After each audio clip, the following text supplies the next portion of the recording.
আল্লাহ প্রথম মানুষ আদম আলাইসাল্লামকে মাটি থেকে সৃষ্টি করেন।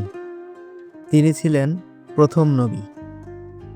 আল্লাহ তাকে স্বর্গে রাখলেন এবং শয়তানকে তাকে সেজদা করতে আদেশ দিলেন, কিন্তু শয়তান অহংকার করে অমান্য করল।